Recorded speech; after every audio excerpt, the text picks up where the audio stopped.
Okay, thank you, Plamen. I hope everybody can hear me sufficiently loud and clear. I'm very happy to present in this webinar. I warned Plamen in our brief conversation we had before the start of the webinar that I think what I have to present is quite dry. But I hope to be, so you will see some text-laden slides, and eventually I will more or less leave out slides and try to push forward my thoughts on how we can proceed with comparing, well, what I call apples and oranges. Okay, let me start with what I call dry. Oh, well, why doesn't it go forward? No, let's go forward. Well, the presentation actually, what I want to advocate is that there are ways to come up with survey question formulations in a full bottom-up way of constructing survey items, decoupling, what I call decoupling measurement equivalence from semantic sameness. Semantic sameness means that most of us, if not all of us, and including myself, we typically work with an instrument that we have found to be a good instrument. Then we translate it to a different language. We do all kinds of checks whether the translation works. Then we check whether the psychometric properties of the translated version and the original version are sufficiently equal. And then we say, now let's go ahead. I am suggesting that we do not have to use translation, but we can use different instruments that are meant to measure the same construct in different cultures and not leave measurement equivalent aside, but leave semantic sameness aside. Okay, let me start with a little prologue. Well, this is what I present you today has been published in the American Psychologist just last year in December, and it has the title that also this presentation has. And yeah, I won an award for leaving impact on international psychology or something like that. I don't even remember the name. This presentation in a certain way also summarizes 44 years of experience in teaching statistics to psychology, education, sociology, and even humanities students. And so a lot of thought put into this what I'm presenting to you. No, wrong direction. So it is in principle a colloquially toned plea. It is not an academic article in the more serious sense. So why do I say 44 years? Because it's something like I got interested in cross-cultural psychology, which I can prove by a self-reference in 1983, but I started teaching statistics in 1978, and I'm also co-author of the only German non-parametrics textbook. So statistics is my everyday bread, as they sometimes say, in teaching. So bear with me if some of my thoughts are too far away from substance, but we'll see what the discussion will bring. Okay, measurement equivalence. Measurement equivalence has been a topic that is on the rise. It's in 2021 alone, PsycINFO, for example, has 52 references that, if you search for the phrase measurement equivalence. In 2001, that was 10 articles. Yes, measurement also has increasing numbers of publications. Probably there also are increasing numbers of, or not probably, for sure, there are also increasing numbers of publications listed in PsycINFO. But I think one can take this as evidence that measurement equivalence has become an important topic in recent years. You know, a lot of you have, some of you have even been part of publications in the field. So what I want to push is, don't misunderstand this as give up the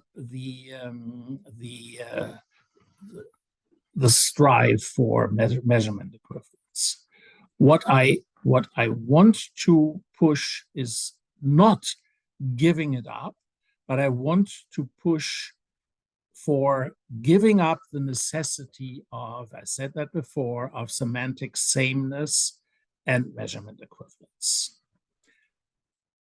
It is not necessary, in my view, to study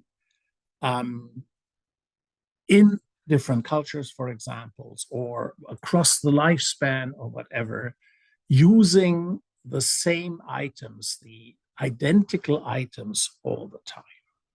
I even say, unlike any other, of which I know in the literature, that you can work with 100% different items and still show that there is sufficient measurement equivalence. We will have to make sure that people understand questions the same way. Well, what is the same way? Who says what is the same way? All people have their own biographies that will affect their responses. Maybe asking for sameness is already a chimera from the very beginning. And that's, in my view, also the reason why so many psychologists have gone qualitative in recent years, and that why we have the generalizability crisis discussed a lot. Because, well, to mean the same way with a question, for example, is, yeah, hard to operationalize, as I would say. Qualitative research has become much more frequent. There's a 4 to 5-fold frequency increase of qualitative work. But this presentation, as you may have expected from a social science methodology or a statistics teacher, is going to stay within the realm of quantitative.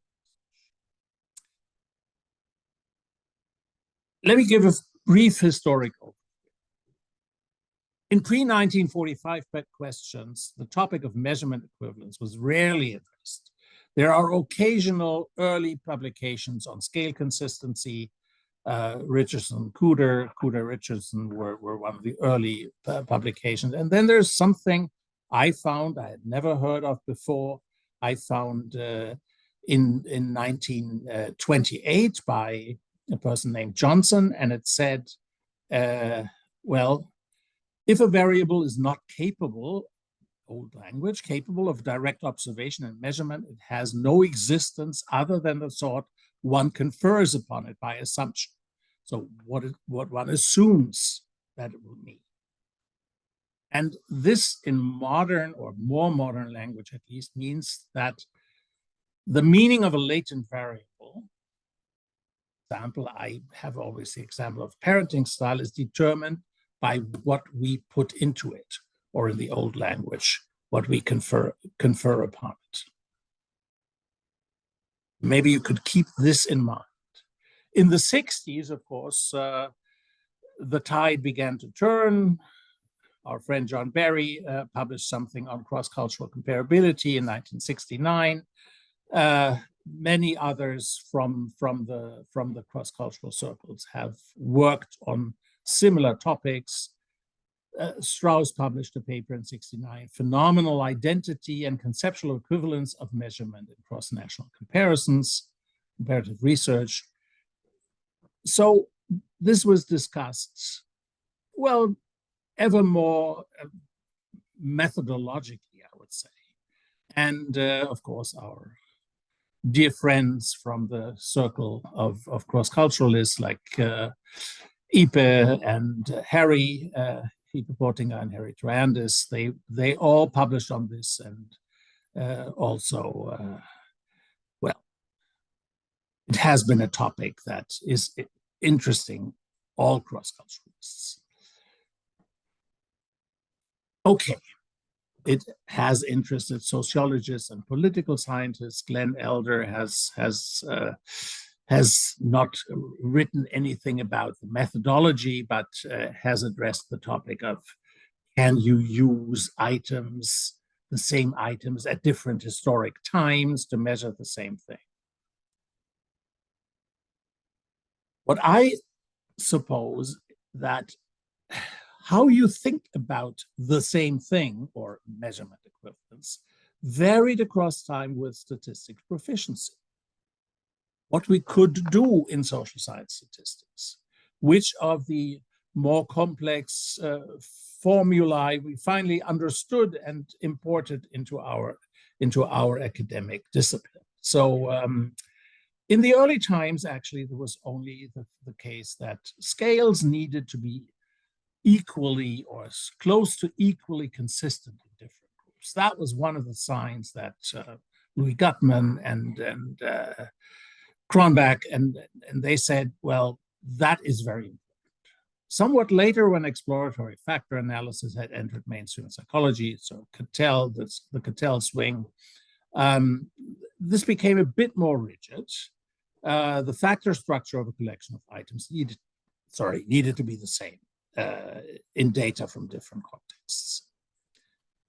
And then yet again, it became a little tougher when people knew more about factor analysis. The loading pattern was supposed to be equal. That's already in a time when I was starting to study psychology. This was actually what we were told. And in '83, when I joined the cross-cultural bunch, it was enough that the loading pattern was the same of items used in studies. People early on invented some rotation methods that allowed them to kind of,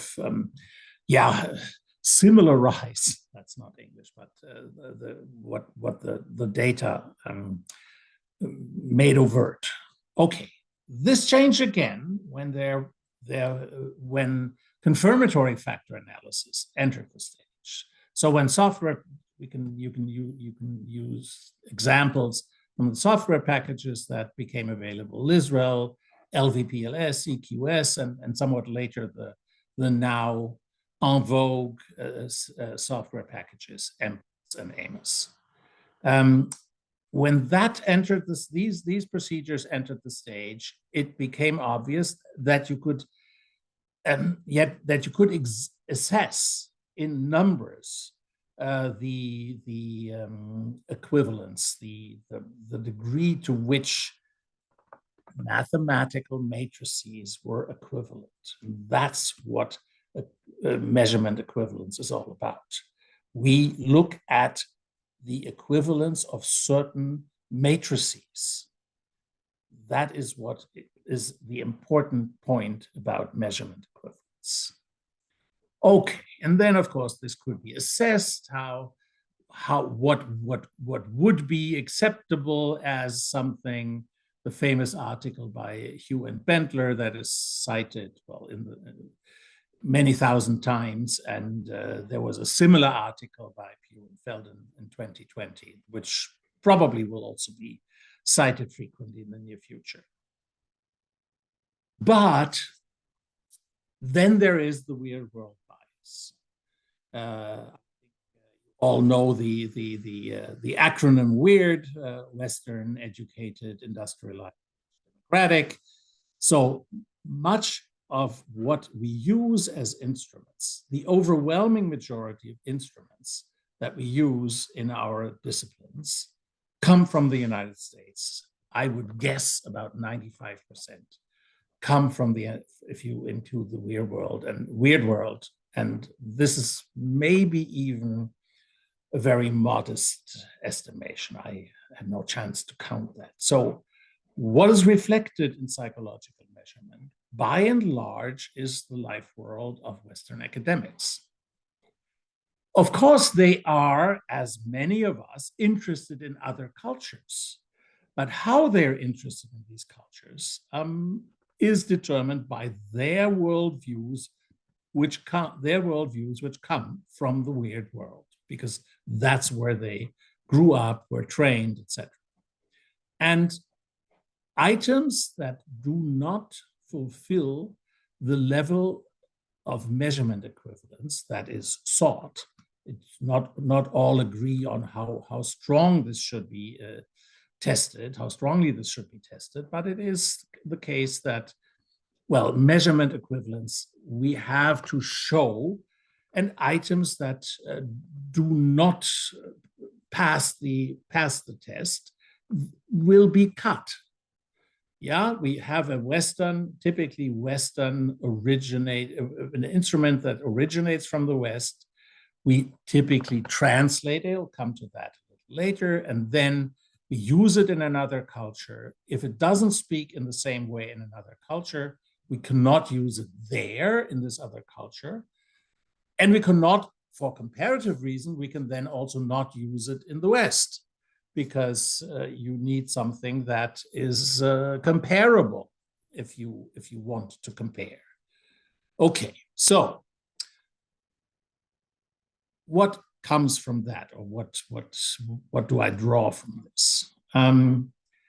Not only does this way of measuring phenomena in the world allow certain Western concepts not to be transported, not to be assessed outside the weird world, but of course, very clearly so, and much more dramatically, it does not include any non-weird world measurement approaches to make it to the West. Only items that have been invented in the Western world can make it into the subselection used in both cultures. Of course, one can say, well, there are other approaches. There are ways and means one can improve the situation, but still, this is the pseudo-ethic trap that we still live in as cross-cultural comparativists, if I may call us that way. It's the Western life world that determines what is measured around the world. Translating psychology. Of course, there are very good and very important suggestions originally by Brislin with the back translation method. This has been refined occasionally. I think I might skip the description of what this back translation method is all about. It involves typically a native speaker of a language who knows another language very well, and vice versa. They translate and back translate something. And then if the translation and the back translation are non-identical, this means that it's not understood the same way in both languages. I presume everybody who listens to this, we know that. It is, of course, in recent years, it has been refined in a way that, of course, then the translators and the people who want to use the instrument, they discuss why this is the case. So there are improvements, but still translating is at the core of what is done when you do want to undertake cross-cultural comparisons. But let us assume what happens if you want to do a study in Iceland and in Malaysia. There are probably very few people around who speak both Icelandic and Malay. Probably there will be, but there will be 3 or 4, but not many more. So what do people do in academia then? They say, okay, let's have the Icelandic measurement instrument translate to English, and then somebody who speaks English and Malay translates the English item to Malay, which is already not the Icelandic. So English not only is the origin geographically and politically, because the instruments come from mostly the Anglo world, if not the United States, but it is also the lingua franca of academic interchange or exchange, because if there were an Icelandic item and you want to compare Iceland with Malaysia, then there's no good way of establishing a team that can secure that. I'm giving some examples here. I will skip the examples because I don't speak either Icelandic nor Malay. English is okay, but in the article, if you read it, you will find this at a bit more length as an example. So now comes essentially where I want to take you to. Long words before I come to what is my main point.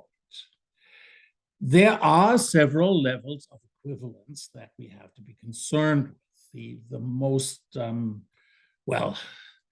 most basic is construct equivalence. The names sometimes change between different publications. That is, the construct is something that must exist in the to be compared cultures. Then there is structural equivalence. This means, for example, if I construct a scale, that it is assumed to be a unidimensional scale, and also this question of the factor structure is mainly the main point. Then more rigid equivalence understandings are metric equivalence and scalar equivalence. I will not go in depth into this, but I will commence with the construct equivalence. What are my suggestions? And this is at the core of what I want to convey and what I want to advocate, and where I'm on a marketing tour, so to speak. First of all, in an international team that wants to do comparative research, the first and foremost thing to decide about is, what do I want to measure? What's the concept? And I like the concept paternal warmth. So that's from educational psychology or also from developmental psychology. How do you measure whether you had a warm father? Now, why do I pick this example? Because paternal warmth, I presume, will have very, very different aspects in different cultures. In certain cultures, it could be the case that paternal warmth is, my father read a story to me every evening at bedside, whereas in another culture, paternal warmth may be, my father didn't hit me a single time during my childhood. This could both be culture-specific warmth indicators in a given culture. So what I will do is, what I think psychologists should do, they should come together in an international team, They should agree on a construct that they want to assess. Then they should go back into their cultures and develop items totally independently from each other in all included cultures. Then, of course, the quantitative assessment of how good these items comes around the corner. So exploratory factor analysis is the typical approach we take. We can force our items on one factor, and because we want to measure a unidimensional construct, so we conduct an exploratory factor analysis separately in each and every culture. But then we order the items by loading sizes within the cultures. The items then get names like item 1, item 2, item 3, item 4, item 5, determined by their within culture loading size.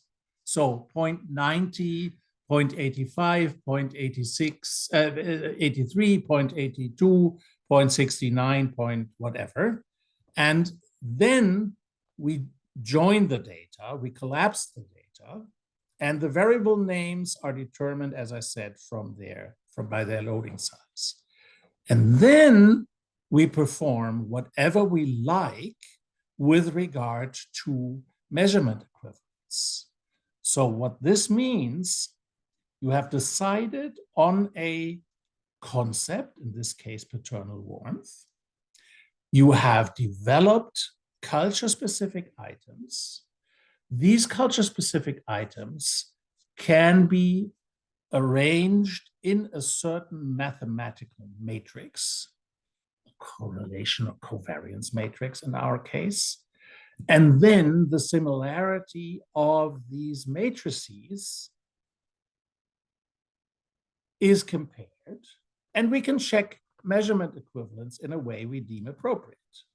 So what I am suggesting is that to really compare the strength of paternal warmth in a given culture with the strength of paternal warmth in another culture, it needs an emic choice of items, which can be 100% different from any other item. But then the matrices that arise from this, they then have to obey the laws that I want to fulfill or want to, I want to fulfill with regard to measurement equivalence, how strong I think it should be. You can even go, it will be a long search for adequate items, but you could even go for a scalar equivalence demand. So not only the loading sizes, but also the errors, the intercepts, et cetera, can all be tested, how equal, how equivalent they are. It is just that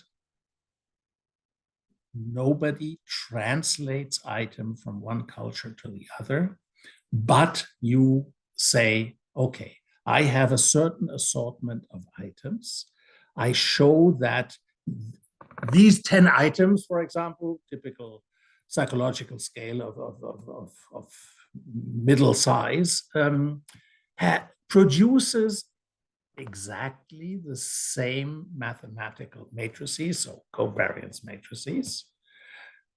And then you conclude that the experts who have decided on the concept and were of the opinion that this construct exists in the culture have then produced instruments that fulfill all thresholds of measurement equivalence that they want to fulfill. And that then shows that the instrument measure the same thing. That's how I started my presentation. An epilogue. One final warning, I think, is needed because I am engaged in several cross-cultural research endeavors.